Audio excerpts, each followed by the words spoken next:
Let's talk about Jeff Sessions. So, look, Democrats should be voting against every single nominee, and they should be gumming up the works, period. That is the only functional use of Senate Democrats. I think some of them are doing better jobs than others, but some of them are completely... I don't think any of them are really quite getting, or haven't until this point, realized the full stakes of what they're up against. And they're playing, you know, Mitch McConnell used everything at his disposal against a moderate centrist Democrat. Democrats are not using everything at their disposal against a mentally unhinged proto-fascist. It needs to stop now. Period. But look, if there's one vote that is beyond non-negotiable, it has to be Jeff Sessions.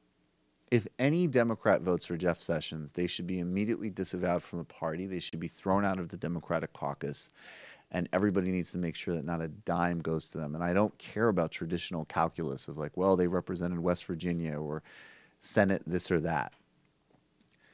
This is a person that we've already extensively documented is hostile to civil rights, voting rights, is going to take over the Department of Justice at a time just when there was getting to be some serious investigations of tremendous racism and police abuse in places like Chicago.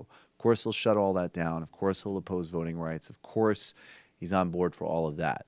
But let's link Sessions back to that Bannon quote. Remember what Bannon just said to Trump. I'm a little bit more like Jeff Sessions. I think we're a civic culture, not just an economy. So this is a piece that came out in Think Progress. A vote for Jeff Sessions is a vote for Trump's Muslim ban. And this goes back to things that Sessions himself has said to Bannon as well. We're in an age that's very dangerous. We're seeing more and more persons enter, and a lot of them have done terrorist acts. That's not true.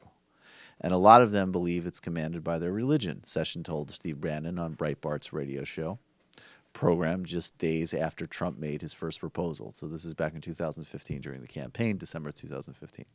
I think it's appropriate to begin to discuss this, and Trump has forced the conversation.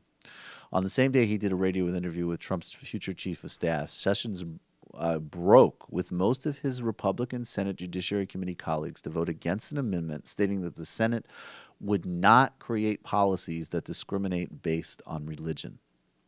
And this was the Leahy Amendment. Senator Patrick Leahy, at the time, was head of the Judiciary Committee.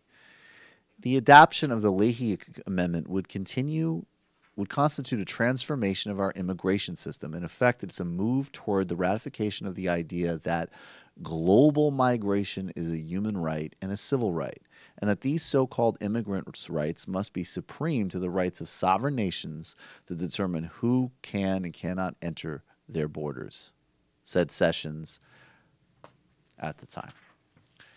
So Jeff Sessions needs to be someone who's not only voted against, he needs to be someone who every tool of Senate power possible that Democrats possess need to be amassed against him. And any single Democrat, even if they're from a swing state, or they're conservative, or they worked with him, or he called their wife when they were sick, needs to vote against him. And if they don't, as Charlie Pierce said in Esquire over the weekend, they need to be completely excommunicated from the party.